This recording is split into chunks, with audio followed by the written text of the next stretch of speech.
Welcome everybody, and it's really exciting to have you here today. So without further ado, I'm going to start by introducing Bernard, who we are thrilled to have as a corporate associate of the IMM Institute. And there are a couple of our corporate associates here. You'll also find a goodie bag on each of your chairs, and I want to thank Brent from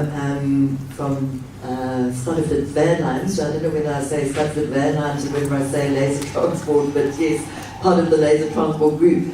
So Brent, thank you so much for the notebooks that are in the goodie bags. Truly appreciated. And there's also some info on the SMME Hub that you will find in there.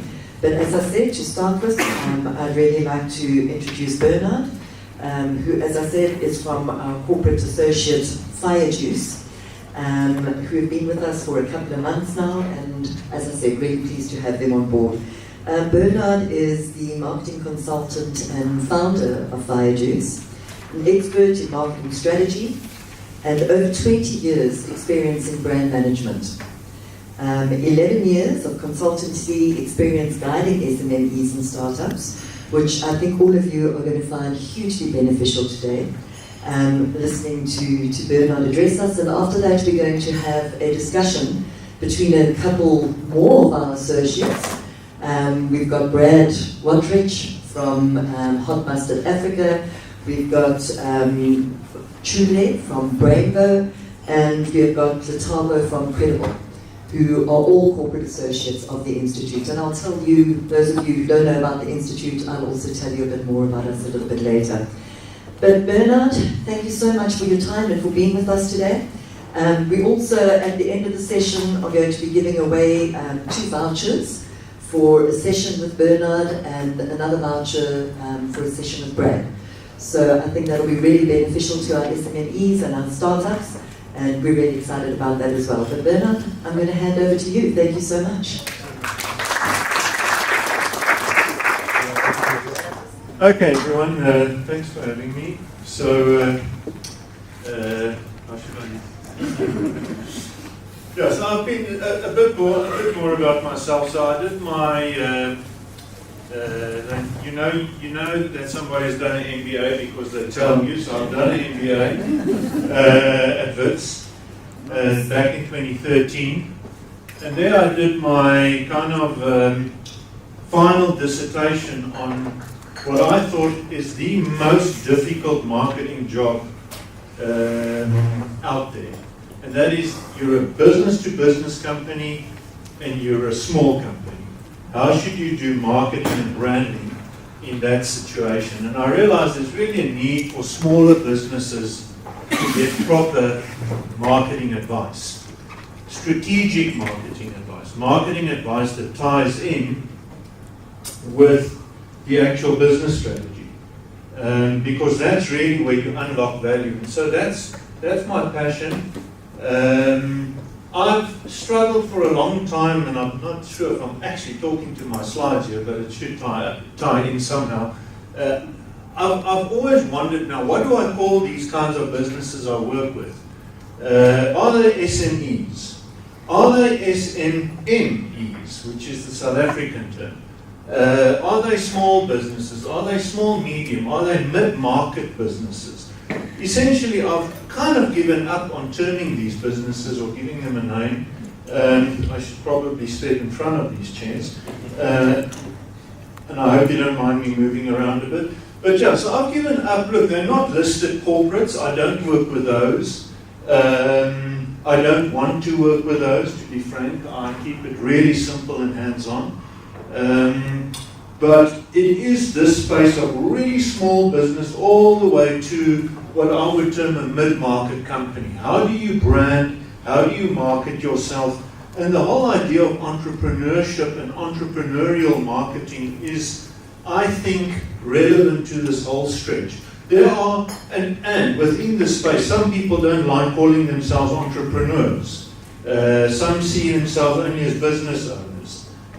So it's really a tricky space to define, but it's certainly a space where there is, and I've started to call them privately owned or owner-managed companies, where the owner is still around, their Their ghost is certainly still around in the building. Whereas if I look at Standard Bank, no one knows. Inside Standard Bank, I don't think anyone knows who founded Standard Bank. I don't think the founder of Standard Bank has any bearing on where the company is today. So that's really the space I'm in. Helping owner-managed companies accelerate growth through better marketing. And you know, everyone talks about growth. It's the hot topic, growth. But really, it's something that can be unlocked. It's not just a word. It's something that can be unlocked when you tie in what is the business trying to do, how do we build a brand around it, how do we target marketing and bring marketing into the picture and link it into sales. If you can get that as a golden thread, then you definitely do unlock growth. So, and that's why I use the term marketing strategy and execution. Firejuice is not an agency. There's enough of them out there. It's me and my project manager, Dudu. We help with the strategy, which includes a plan, and it is practical because the word strategy itself is also a pain. Everyone talks strategy, and today I'll try and make it really practical. And then execution, really project managing your marketing. So that's a long spiel about slide one. Now to get to slide two.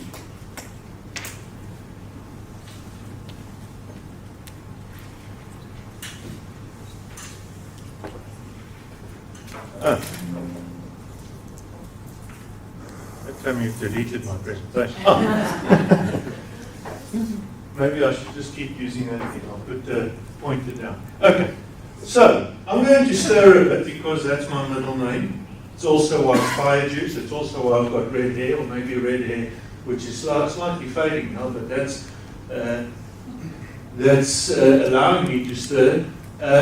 There's quite clearly a difference between corporate marketing and entrepreneurial marketing. The two things are not the same. This is not rocket science. You all know that, and probably that's why you're here. What happens in a corporate, you've got lots of data. Okay? What happens in a smaller business, in an owner-managed business, you don't have data. There's lots of data points, but you don't have enough data to spot the data trend. Okay? And so what you don't have in a small business is enough data to work with, to spot the trend, to then make decisions.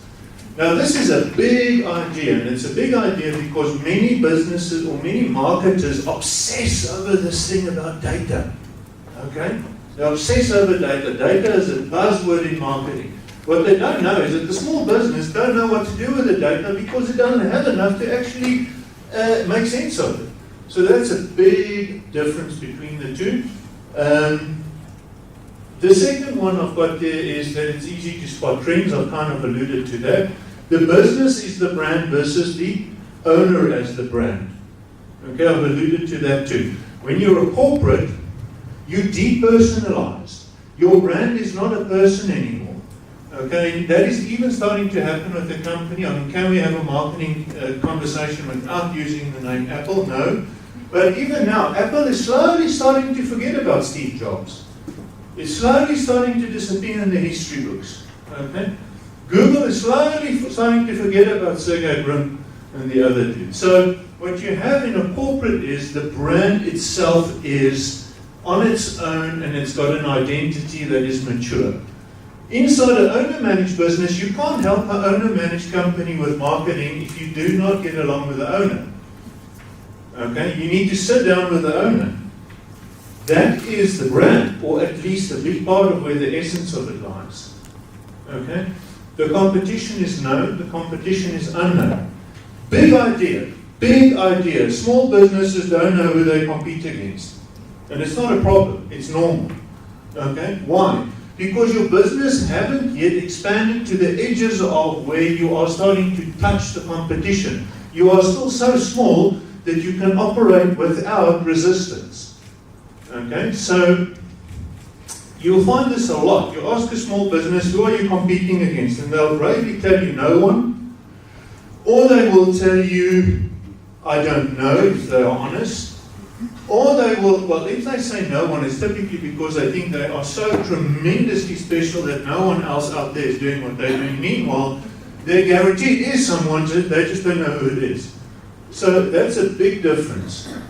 Whereas if you're a corporate, you know who you're up against. You've been around long enough to know who you're bumping up against. Resource rich, and with resources it's money, it's people, it's processes, which is the next point. Corporates have resources, entrepreneurial businesses don't have resources. So you've got to make it work with what you've got. Right. By the way, you can ask questions. I know I sound very serious, but I am also very passionate and don't mind answering questions on this. But now I'm going to stir even more. There's a difference between an SME and a startup. There's a difference between an SME and a startup. Big idea. Big idea. Probably the biggest idea I've had in a long time. The two things are not the same. It's very cool, and I know what I wrote there kind of, so I'm not looking at it. It's very cool to call your small business a startup. It's not a startup. Your small business is a small business. That is what it is. A startup, as some of you may know, they're plentiful in America. You've got a lot of funding in your back pocket. You've been for an A round, a B round, a C round of funding. You've got a VC that supports you. They're sending money your way. And what your job as a business owner is to try and take that VC money, spend it wisely, and turn the business into an actual business. That's a startup. An SME does not have external money. You bootstrap. You do it yourself. You try and pull yourself up by your shoestrings. And so what you see here is that a true startup is actually very scarce in South Africa. Okay? You don't actually get many of them. There are a few that are true startups. And trust me, a startup, I've worked with a few, you got to buckle up. You got to buckle up. It's hiring, it's firing, it is indeed big budgets, but boy, the VC or the angel investor or whomever is giving that money isn't happy with what's going, they send you out the door. So a startup is not for the faint-hearted. Startups use outside funding, SMEs use their own funding. Startup marketing is a combination of it's a combination of corporate marketing and speed to scale. Okay, so there's not too much of a difference between what a standard bank would do and what a startup would do. They both use big budgets. The one gets the big budget from their own cash generating operation, whereas the startup gets the big budget from an outside investor. The outside money for a startup is used to scale, and that scale is often called growth, and it's typically user growth. So you want to start getting as many people onto your email list, as many people to sign up for a trial, as many people onto your social media platform. That is what a startup tries to do. It tries to scale users. Profit is not a priority. Profit is only a priority if you're a corporate. Profit is also not a priority if you're SME. If you're SME, what do you do with your last cent? You pay it to yourself. Okay? You pay yourself a bit of money. You want to try and get away from profit because profit gets taxed. Okay? So there's a big difference between that, well, SME and startup and corporate when you talk profit. And then most startups in South Africa are bootstrapped, SMEs, trying to sound cool, but that's fine.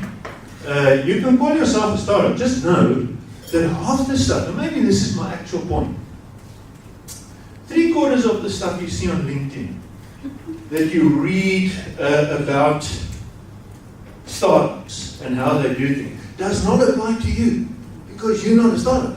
You're an SME. Okay? You don't have data. Even though everyone talks about data, don't ignore. You don't have it. So ignore it. Okay? Etc., etc. So understand something. What you read is written for startups. You are likely not a startup, so think different about how you do your marketing. Hopefully I'll give you the answer to that question. I know I'm leaving you a little bit in the dark. What am I saying? Entrepreneurial marketing is business strategy. Big idea. I've got too many today. I should have cut this down. Big idea. Marketing is strategy when you're a small business. Marketing is strategy. You're essentially running a live experiment, trying to see if your stuff will sell. Now, you call that business, I call that marketing. You call that business, I call that marketing. You're doing a live experiment, you are putting word out there that you're open for business, you are doing your thing, you're making your stuff, you're putting sale, you're opening your shop, for the lack of a better word, and now you wait.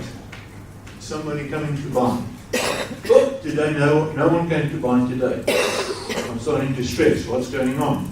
Do I need to change my price? Is my product not good? I guess with you guys, I don't have to tell you, marketing has at least 4 P's. Those 4 P's is business strategy. So, when you execute marketing in an entrepreneurial business, you are essentially talking business strategy with if you're a consultant like myself, there's no difference. I talk strategy with my clients because essentially strategy is marketing in a small business. So I've got here marketing is both in both the SME and a startup, so there I'm lumping them together, is a live experiment in business strategy. These are some of the strategic questions, and they do relate to the 4 Ps. I hope I'm using this mic correctly. If I need to do something different, do tell me. And the problem is that despite being extremely useful as a strategy tool, most entrepreneurs don't take marketing seriously. This is big idea one, it's kind of a subset big idea to this one.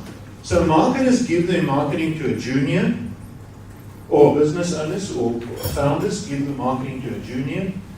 They look down at marketing. Marketing is seen as an expense, and so they don't give it enough attention. Meanwhile, it is the live experiment in actually getting the strategy sorted out. So, needless to say, I'm very much in favor for taking marketing much more seriously when you're a small business. So, I should slow down. This is my last slide, although it is a dense one. So, this is not, I would be wrong to say this is my thinking, although everything says I should brand this as the Firejuice funnel. It's not. I mean, we all know that a marketing funnel is something that exists. This one has got a slightly, it's instead of what the AIDA model, it's got 4 things: awareness, interest, desire, and then what action. This is just engage, explore, which if you spell it with just an R, it's wrong. Engage, explore, evaluate, and then endorse. So this is a simplified funnel. Okay. Now, and I hope you all get this thing because that's the idea. It's a template that I dish out. You want to do the following for your business for next year. And this is the strategy and planning part. What you want to do is you want to set down what is your, I say the marketing objective, a later version calls it a business objective. What's your business objective with doing marketing? You want to pencil that in there. And somebody rightly asked me the other day, but that will always be sales. Sure, that's fine.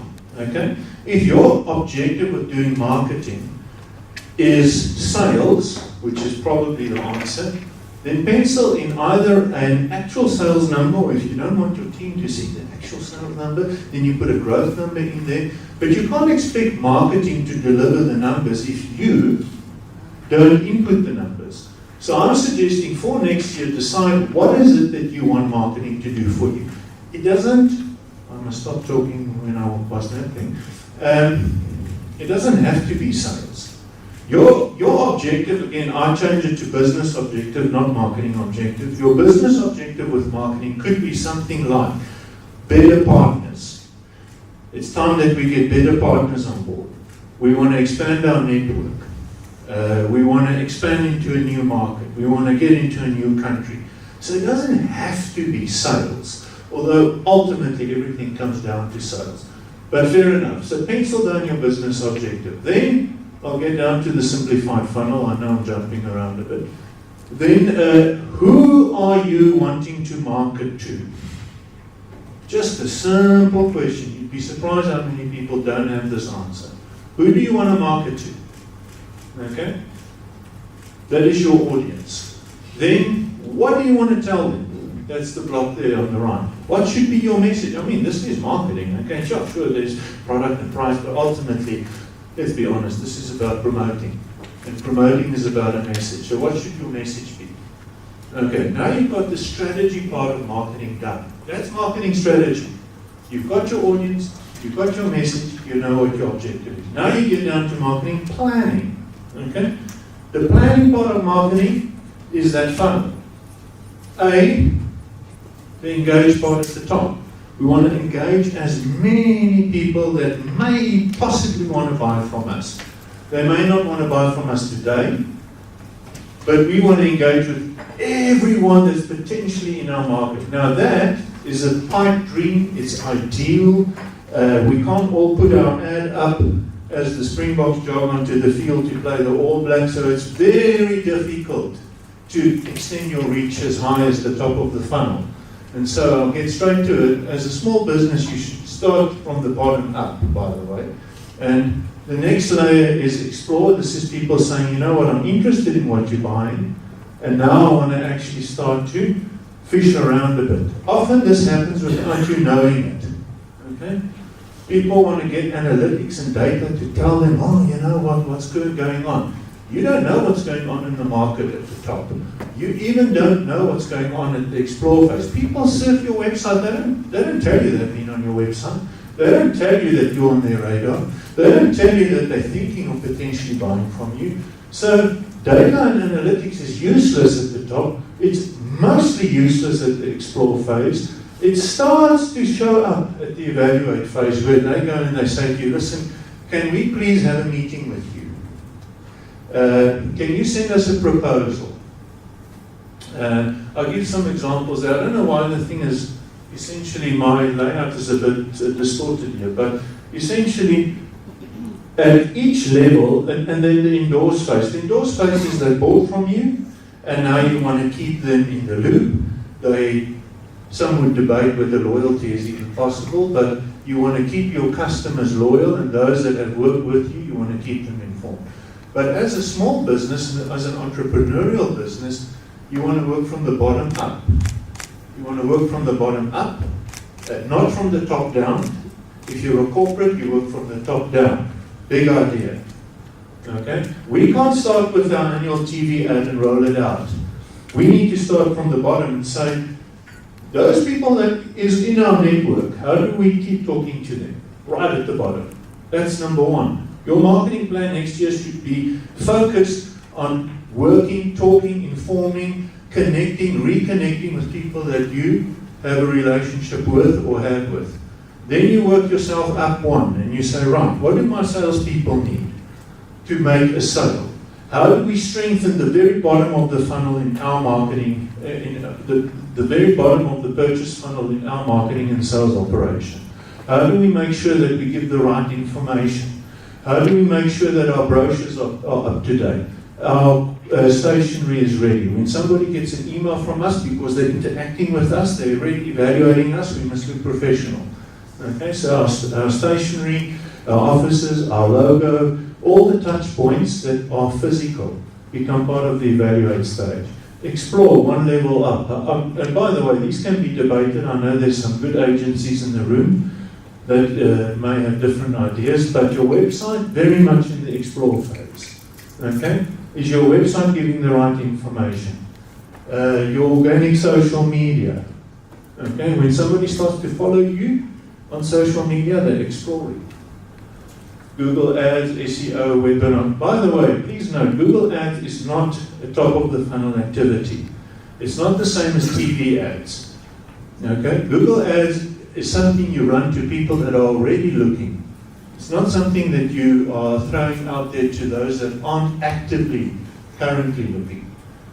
So, this is the funnel. Marketing strategy at the top. The funnel is the plan. You need to work your way from the bottom up. Each funnel stage is an objective, which you can look through. I've attempted to put some tools and tactics in for each funnel stage. Your job is then to select a few, a handful, not 20, 5, 3 strategic projects for next year, where you go, right, given what we've written down here, how are we going to raise our awareness in the market? What's the 1 or 2 things we're going to do here? Now, it's time that we take our, it's time that we boost something on LinkedIn. Paid social media, I will put in the category of engage, because you can boost your social media to people that have never heard of you. So let's actually boost some of our social media stuff. Let's actually take some of our LinkedIn stuff, or our Facebook stuff, or Instagram stuff, put money behind it. You cannot do social media in this day and age and not spend money on it. Okay? If any one of you are still in the game of thinking organic social media will get you traction, I won't say wake up, that's too rude. So that's the engage. And by the way, even as a small business, you do need something in engage. You can't say, well, I'm ignoring phase, I'm ignoring the top of the funnel altogether. No, you need to have something, even if you work from the bottom up. Sorry, I know I'm going from bottom up to top down, but I think you get it. You need an engage thing in your business. You need an explore thing in your business. Again, not many things. How are we going to make it easier for potential customers to learn more about us? That's the question you want to answer. Okay? And then the following phase there with evaluate. How are we going to make sure that we win the sale? That we win the sale. And then finally with endorse, what can we do to stay in touch? So I think that this is a very simple, straightforward marketing strategy template, marketing planning template, marketing strategy and plan template, and you can even throw the word brand strategy in there. I mean, goodness, no wonder people are so confused, because we are so confused. But the brand strategy part is really what is our message. Okay, so this is, I think, what every business should have. And that's essentially how I make my money, because I fill in this. I come in with a piece of paper and pen, and we fill this in when I consult, and make sure that you actually stick to it for a few months, maybe a year, and then I get out, me and Dudu, and we go on to the next business. But this is my answer to the question, what's today about? Entrepreneurial marketing strategy. For me, this is the answer. And I think that's me wrapping up. Thank you. Thank you so much, Bernard. Greatly appreciate that. That was hugely informative, and I'm sure you've all taken a lot of value out of that today. Bernard, if you could take a seat, you can't run away yet. I'm going to ask Brad and Chile and Letabo to come up and join Bernard. So yeah, I'm a terrible facilitator, because I don't do the whole, you have to introduce yourself, because I think we know who these guys are. And I think you guys are here for information, right? So I want to do it a little bit differently. So if you have a question, raise your hand and I'll facilitate the question. But ask as many questions as you can, because, like Miriam, we need a question from you, please. I know these guys are the audience, hope. But Bernard, you spoke about strategy. Yes. Is it expensive? Can we afford it as SMMEs? Can we consider? Depends whether you want to work with me. Yes, am I? I don't need the mic necessarily. I'll speak up a bit. Strategy costs you nothing if you have a good whiskey by your side, you have my template ready, a pen and paper, you know your business well. I think it's a case of doing it, and most don't do it. So strategy itself is free. When do you need to spend money on strategy? Because you can probably do it yourself. It's when things get complex. So yesterday I was in a business where I'm helping them with their strategy. They recently merged. The two companies don't see eye to eye in terms of who they are and why they're now suddenly sitting in one building. And so they're having a hard time. Actually, we should keep that other slide up.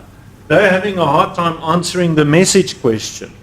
because they don't know what their message should be now that they're a merged business.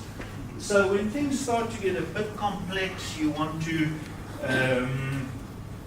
you've got two brands and you don't know if you should have two or one. So you only need outside help when you feel things are a bit too much for you. But otherwise, strategy is free.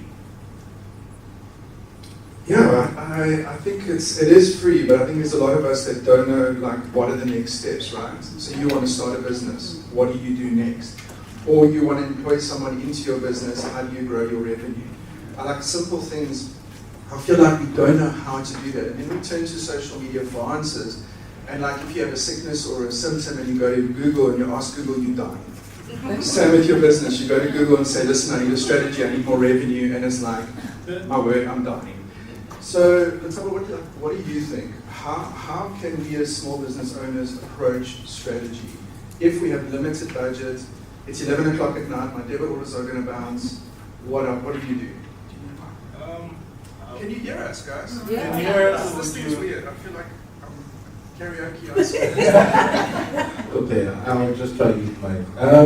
So thank you very much. I think the most important thing to ask yourself is like, you know, I think like Bernard touched on is like, what is your objective? What are you trying to achieve? I think that determines what kind of strategy you're going to put in place. And also, like, to be frank, as a small business, I mean, I consider myself a startup, so we're a startup at Credible, and it really goes down to, number one, what are the key objectives you're trying to achieve as a company? As a small business, your lifeblood is revenue. All of that other stuff is, you know, the bells and whistles and the awareness, but you know that you need to get more customers and make more money. And I think in determining sort of like, you know, how to approach developing your strategy or how to do it with no budget, you know, there's a lot of cost-effective ways to actually execute that. I mean, one of those ways is actually one part building, you know, and the endorsement part is if you've got customers that you're already working with, how can you leverage a referral strategy? Because that could be free or it could be partially subsidized. Maybe you can offer an incentive, but you know that you're going to make that money back. And so there are a lot of different ways in which you can explore how you approach that. And I think it's really about what's the end goal. End goal, getting more customers, making more revenue. Okay, how do we start to build out the customer journey to get into revenue from all the way at the top of the funnel, all the way up until when the funnel gets to your front door? What's the customer experience that you're going to create to convert that lead? And I think sometimes, you know, I've seen in our space, we connect customers to a lot to digital talent. A lot of them can be in digital marketing or in the marketing space. And a lot of the times customers will say to us, look, I'm looking for, you know, to get more customers, or I'm looking to get social media, I want to do social media campaigns. And what I always sort of like, you know, challenge them and ask them when it comes to that is, what is the end goal? Is it more awareness? Because that's also okay if that's the objective you're trying to Is achieve. it okay though? I mean, isn't it, as small business owners, aren't we chasing revenue? I mean, how do we pay our bills, right? We've all been in debit orders, right? If I say show of hands who have bounced debit orders, who's going to be honest, right? Yeah, it's like let the best debit order win. Yeah. So, from your perspective, it's all about making the money, right? And you build your strategy around that. How did you do yours? So, I think the best approach, or what's worked for us, is how do we keep it simple? Because it can get a bit confusing, especially as a founder-run business. You're juggling many things. So your attention is being pulled in so many directions. How do you keep your strategy simple and achievable, so that it's not something you've now written in a beautiful document and it's, you know, an Excel spreadsheet and the SMART goals, and then now when the debit orders are jumping on your head, you've forgotten all about it, right? So how do you keep it simple, but also how do you emotionally engage with your strategy? Because human beings are emotive beings at the end of the day. We don't respond well just to a document. There needs to be an emotional connection to the strategy. The drive. Yes, the fuel that you're going to need, so that you keep going back to it to say, are we still going in the same direction we had planned out to go? is this the right direction? Is this getting us to our emotive goal, which will hopefully get us to the money goal that we're looking for as well? Because you're going to need that fuel when the debit orders are bouncing, right? How do you keep going and focusing on the strategy when the customers aren't coming through the door now? So your why becomes very, very important then. Why did you start this business? What is the goal that you're trying to how are you trying to connect to people? For what reason? It can't just be about solving a problem. But I kind of find that sometimes what we do is we focus on the money and what the money can do for us, and it can give us presence, but we don't actually focus on the connection. If you really think about it, we're all small business owners here, right? So connecting with each other makes that deal a lot better. If I go to Miriam and say, hey Miriam, I'd love to do flowers. Miriam does amazing flowers, guys. Please use Miriam. Miriam, I'd love to do a bunch of flowers. Look, I don't have a huge budget. It's for a corporate client. Can we work together? Miriam is not going to run a business at a loss, but we are going to be able to engage, and Miriam's going to get the sale from me. And I think we lose that. We're too scared to say we're SMMEs. We're almost shy. But we actually need to be a little bit more vocal around that and be a little bit more steadfast and more demanding from the big corporates. They've got to respect us more. You had a question, Sunshine? Yes, I just wanted to ask, we spoke about email marketing in your presentation. So I just wanted to know, in terms of generating leads into your funnel for your email marketing, right?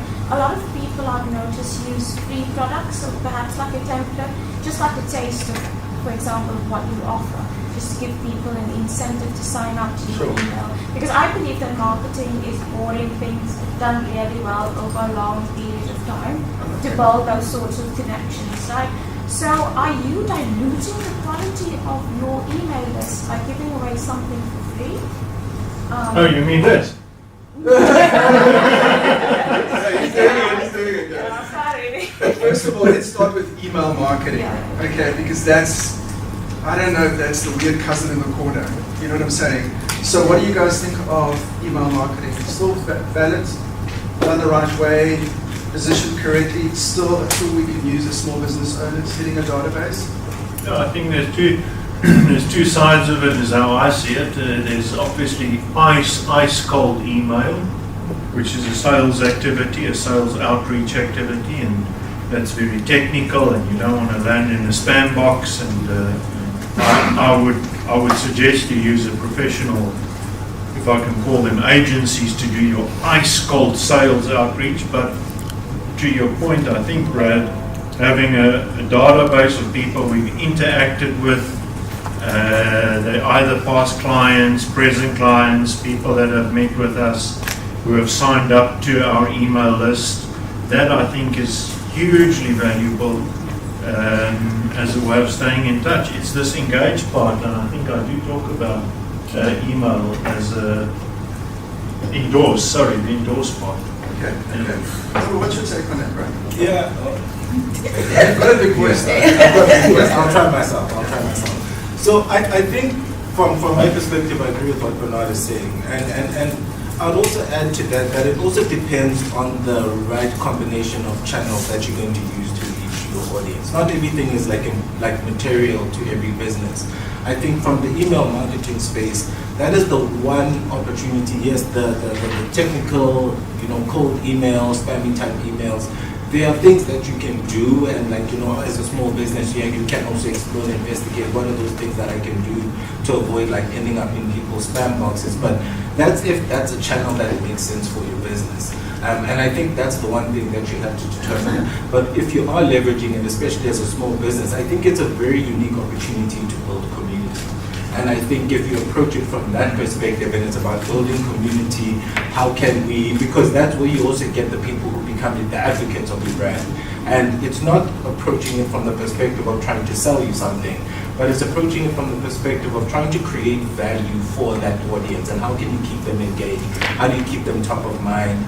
yes, once in a while you can throw in a new product or two that you'll be launching in a few weeks or whatever it is, but it's to also generate that engagement and that excitement. And I think the one thing, regardless of what channel you use, you have to pay attention to is like, what do the analytics say? What does the data say? What is the content that you're creating with your emails that's getting more engagement from you? Are people resharing your content? Are they, commenting in your posts? Because that gives you the key on like what to focus on from a value creation perspective, and that allows you to actually build a community around that, because when people are sharing your content, it's creating more traffic potentially that could come your way, and I think that's my view on that. So I also think that your customers are not weekend specials. I think there are people that you want to keep in your fold and keep communicating with, even if they don't take your service straight away. Build that relationship with them via maybe using an email service or using your social media. That returning customer is actually quite essential and can form part of your revenue base. Do you agree, sis, with that?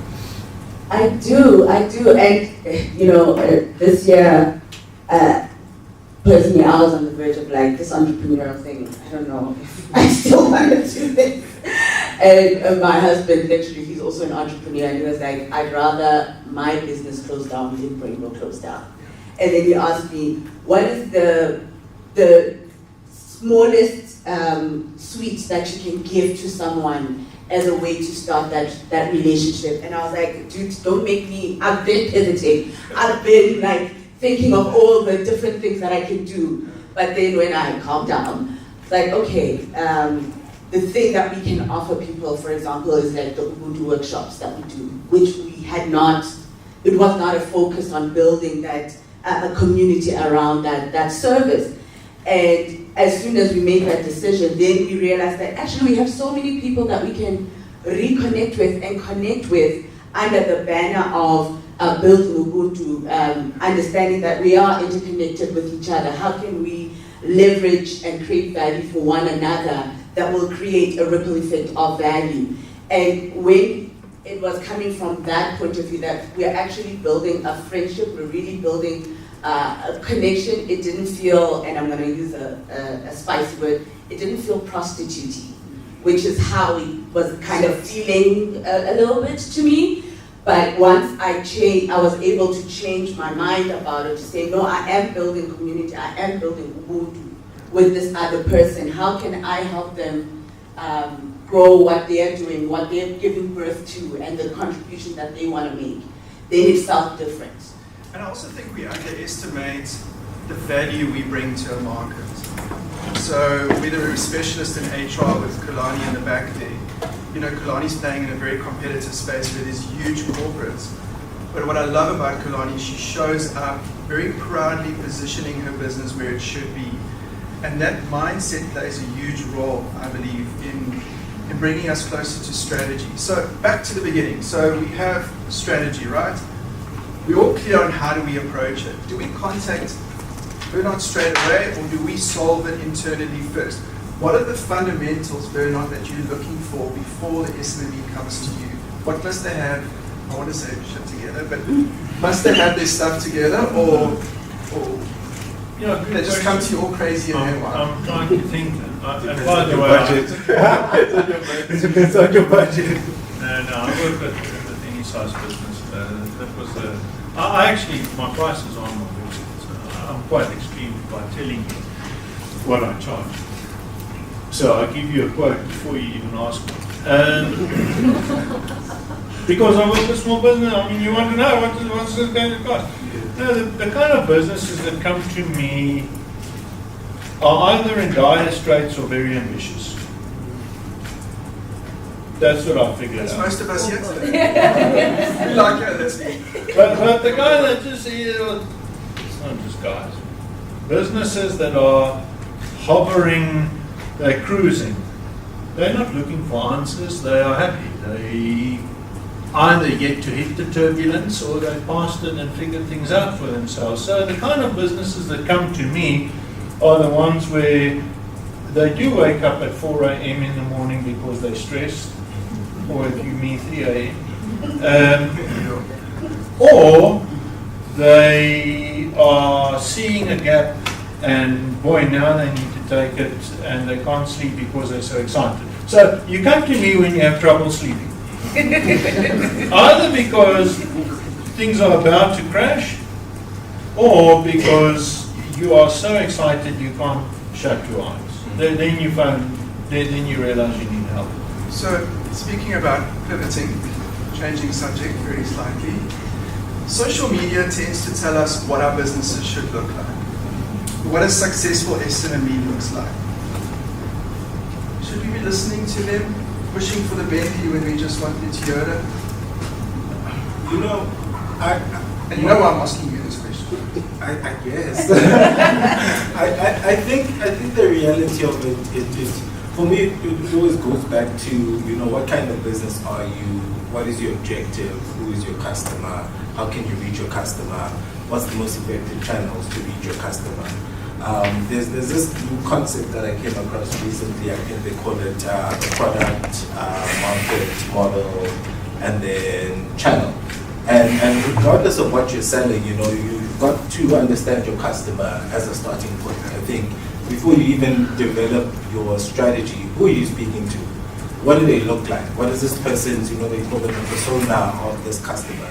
What does it need to look like? How can you craft your consumer journey to interact with them at all of those different touch points? Once you understand your market, then it goes to, okay, how do I get my product, you know, to reach that person with the right channel in a way that works for my business model? Because again, it almost speaks to the 4 Ps of marketing in a way, but what you have to understand is, who's my customer? Where do I find them? How do I reach them? How do you backward map your approach or strategy to reaching them? And I think if you figure that part out, then all of the iterations you'll do in the process is about how to optimize to either reach more of those people or, you know, retain the existing ones that you have. Knowing your customer, do you know your customer very well? How much time did you She even has a name. Her name is Angela. Oh, that is so super cool, man. And Angela is a very busy lady. She has many balls in the air. She Is there a couple of Angelas here? yeah, no, there's definitely some Angelas and Angelos in the room. And it's very important to know who are you trying to build a relationship with, because you need to understand, do you have the bandwidth? So our customer journey is quite long, typically because of the fact that the person we're trying to reach is so stretched already. And we come in at a point where they really need support. And so getting them to trust us, it's quite a long process. But because we understand the end goal, which is we want you, Angela, to shine. We want to take one thing off of your very full plate. It makes it, you're able to be more patient with the process, even though the debit orders are not patient with you at the same point. But it is very important to know who are you building a relationship with and why. Why are you trying to build a relationship with this person? Is it just about money, which is fine, but you need to understand why you're building this relationship, because you're going to need fuel to maintain it. You're going to need fuel, you're going to need that why when the relationship now is on the rocks a little bit. Yeah, I totally agree. So, yeah, maybe you've got a question. Not a question, but Please speak. I made a few notes of, we've also worked with a few SMMEs and just practical stuff, because I think, you know, if you're a marketer, we have a lot of jargon and, you know, things that we speak about that's not practical, like what must I physically now go home and go and do. And so the first thing that I think is to always be truthful in what you promise, you know, because if you promise something and you under-deliver, you know, you won't get that customer back again. And with that goes reviews. Go and ask your good customers to give reviews on Google, on Facebook, on all those places, you know, and to share your content. So be responsive at night. Lie on your bed and respond to your Facebook messages, your LinkedIn messages, your everything, everywhere on social media, because people expect an immediate answer. It's unfortunately the way that things go. Tag people in your social media posts. Even, you know, so if you have a customer, ask them if you can tag their account. And learn how to use hashtags properly so people can search and find. But all these things you're mentioning now, are you available 5 minutes afterwards for people to come ask you questions, get your insight around it? Yeah. Because this is what it's about, Yeah. right? We're all helping each other. But, like, I don't know, how would I know what hashtags to use? When I'm just saying, where do I start? I think these are the questions that some of us have. Yeah.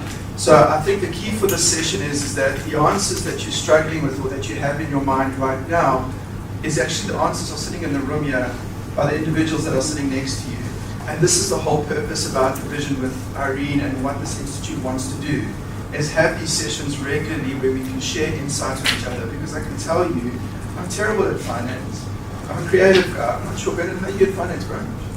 Well, I use Zero, which doesn't use finance terms. Okay, there we go. So, we all have our specialities, and that's another thing about owning a business. You don't have to be proficient in everything. You can mess up. You can make mistakes. You're a single person doing 100 different departments. So it's normal to mess up and make a mistake. It's 100%. But rely on the people around you. So in this room, we have someone from finance. We have a creative guy. We have a visual person. We have all the talent is sitting in this room. Teresi's here. Dennis with PR and getting your brand out there sitting in the room. Go and chat to these guys, ask them questions, and that'll give you a lot of insight. So by the time you go to Bernard, which I think everyone in the room should be making an appointment to go and see Bernard, and he has...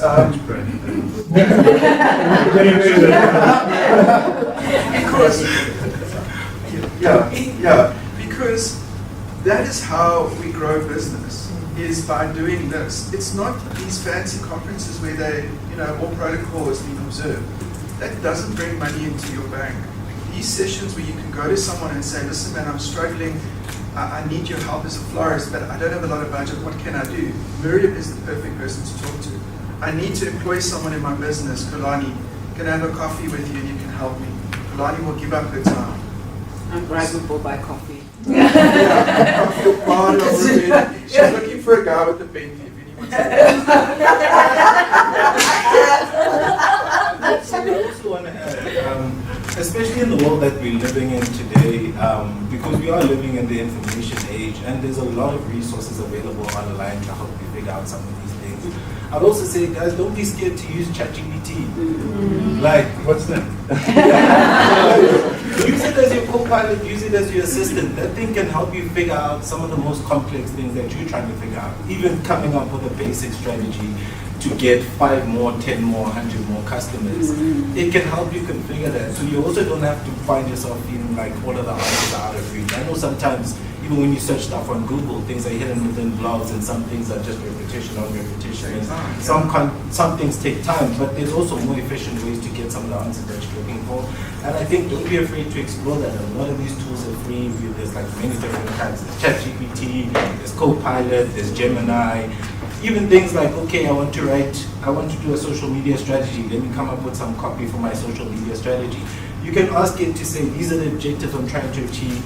Give me some lines of copy in a social media schedule. You'll add a bit of your personality because that's what makes you unique. So what do you then add on top of the AI?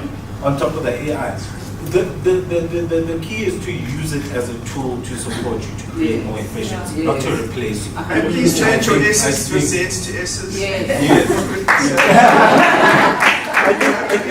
So the key is to use it as a tool to support you, not to replace you. Yes. And if, for example, you want to come up with a strategy, yes, it'll come up with a basic framework, but do your own extra research. Because again, for example, it's things like some of the terminology that you might be looking for that is used in some of these spaces. If you're not using the right search terms, you're not going to find the information you're looking for.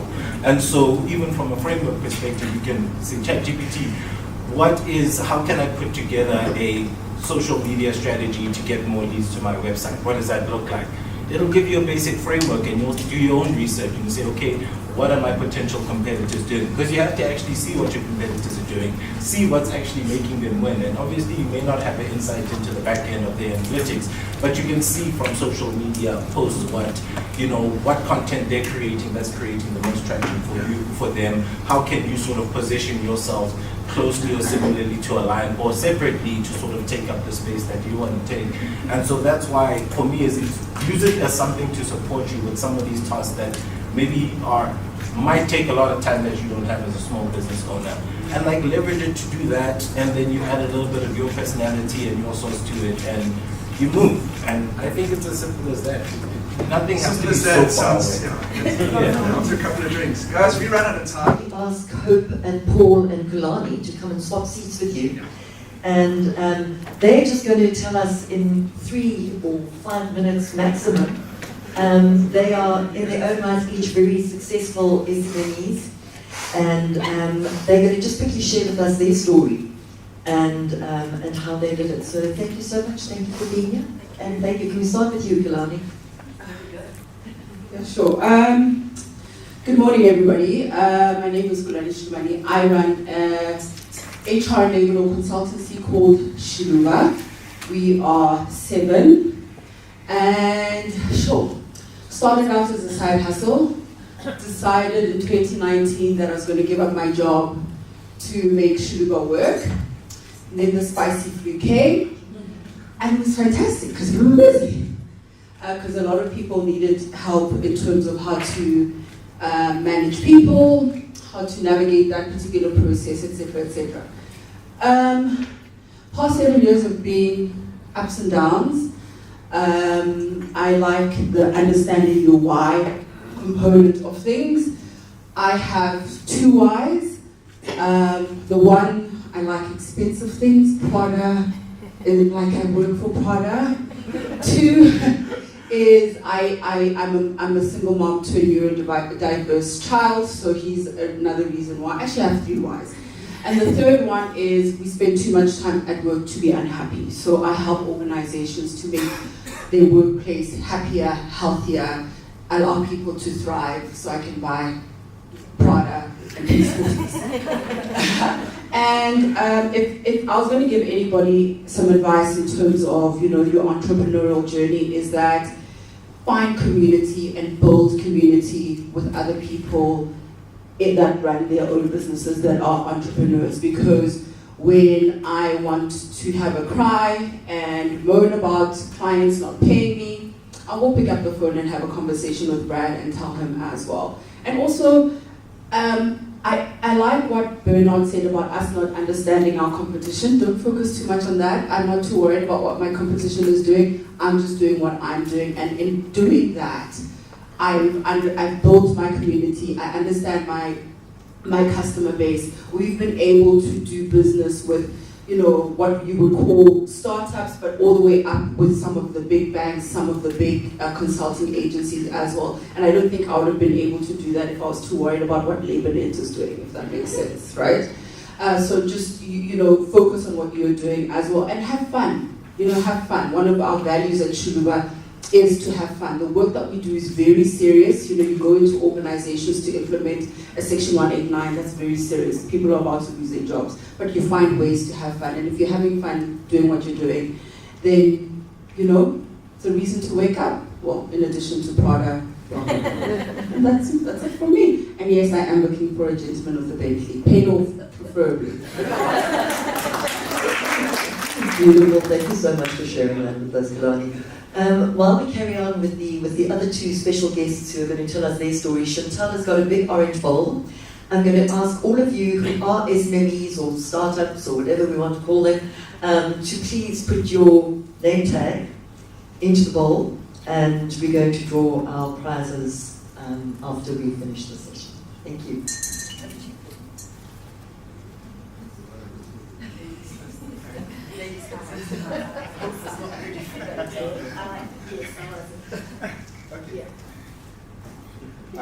Good morning, everyone. My name is Paul Masilo from a company called Freshmo Brands. We are the first company in Africa to manufacture a mouthwash. Yes. The story of Freshmo, the story started in 2016, very short version. I will show you the journey of Freshmo. Freshmo started a mouthwash packaged in this sachet. This was my first sachet, because what we did is we wanted a mouthwash to be packaged in a sachet so that it's convenient for you to carry around. Because remember, in South Africa, between 15 and 20 million South Africans suffer from bad breath, and it's a conversation that people are not comfortable to engage in. So from this sachet, we went into this sachet, and at the present moment, we are sitting with this branded sachet. Initially, when we started, our mouthwash was being packaged in something like this. Now, the journey is here.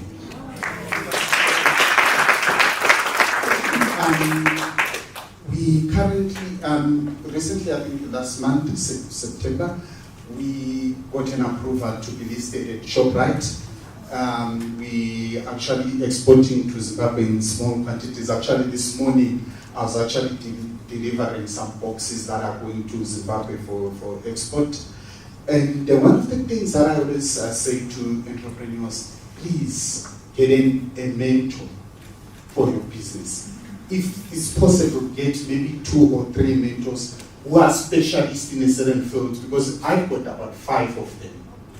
And one is a specialist in finance, the other is a specialist in what, and I'm able to tap into their expertise. All the things that, most of the things that we've achieved as a business, by the way, I work with my 2 sons and we're just the 3 of us, you know. But from the relationship that I've got with my 5 mentors, we have achieved a lot, because this design actually, it came from the network of one of our, we call them a board of advisors at Freshman. She referred us to a specialist and actually negotiated a price that was quite reasonable, because you spoke about that we don't have resources. You know. So imagine from this, up to here, really it must have taken a lot of effort, So I want to encourage each and every one of us to get yourself a mentor, and as a Merry Christmas to everybody, we are going to give you each one a sachet of things. Thank you. Very inspiring. Thank you. All right. Hello, everyone. I'm going to try and do a 2-year story into 3 minutes. All right, my name is Hope Ramosho. I'm a qualified CA. I've got 30 years experience in the financial sector, mining, insurance, banking, audit, and risk. So my journey started around August 2022. Basically, what actually happened was myself and the church ladies decided to do self-care.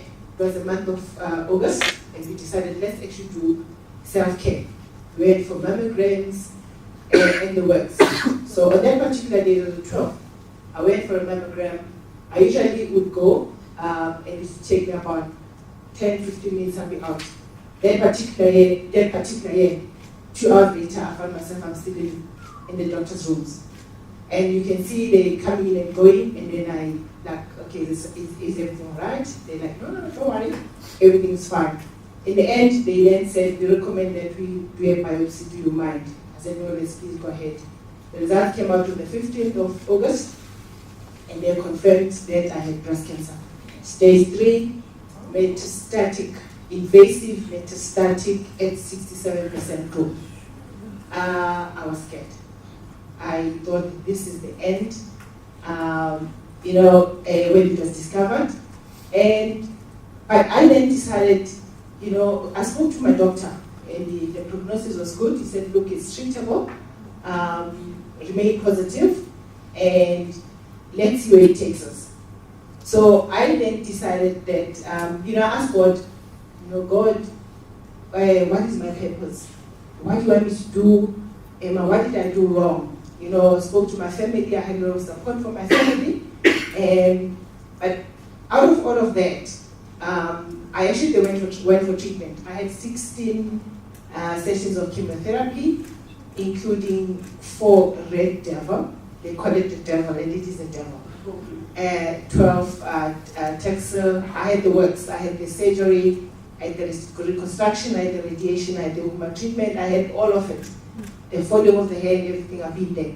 But all of that, I then decided this pain must be for a purpose. So I then asked God, what is my purpose? And I redirected my purpose to create a center called Hope, Wellness and Empowerment, which is where I'm actually wearing the t-shirt today because we launched on the 5th of October this year. We actually launched. So I was calling it a startup until Bernard described what a startup is. So I suppose I'm not going to call it an SMME. So my purpose with that is the aim is to really help those that are either going through the same journey or anybody that's facing either an addiction or a life-threatening sickness. So I learned a lot of things because I actually decided to have a small little book where I was writing down everything, the do's and the don'ts, and. So I've actually got a whole booklet of what actually happened. And I came up with the kit. So I'm going to be selling those kits. So I've actually come up with a Hope Wellness kit that helps you through the different, the different sessions. Because I attended all of them, so I know exactly what it is that you need to eat or do or use during that time. So my rejection at the time was redirected to the Hope Wellness Center that you created. So wellness is made up of 8 dimensions. I'm decided that I'm going to be focusing on the 4, with the overall nutrition being the main one. So the 4 being the financial wellness. Those are very, very important. Okay, it's important that financially, when you're going through this, you need to be financially well. Financial wellness, the emotional wellness, the spiritual wellness, and the physical. The whole support groups, the community groups that Kuleani spoke about. Yeah, those are the things that you really need when you're going through this. So also, I've also decided that part of the physical, instead of maybe gym sessions, will help our patients to actually go, with their treatment timetables, check up on them, help them make sure that they actually go, or do they have somebody helping them to go to get to the hospitals and all of that. So as you can see, it is a startup, and I'm trying to speak as much as fast as I can on this to actually not waste time. What we are looking for is that we are looking for partners. Anybody that can help us to, let's collaborate, work together on this, fund us resources to actually make the center grow. I've actually had the experience, and I'm very willing to actually share. One thing that I want to find out from you, did you know that if you are a cancer patient, that you find that you actually cannot wear a safety belt if you've got a chemo pot? It's a risk. You're gonna get caught because you're not compliant, and then you can get into trouble. But you can't, because it is painful. So I think I'd like to leave you with that note to say thank you for the opportunity. Thank you very much, Brett, for inviting me, and thank you for the opportunity to talk. I am hoping that we can have another session, a longer version, where I'll really be able to actually share the proper experience with you. Thank you.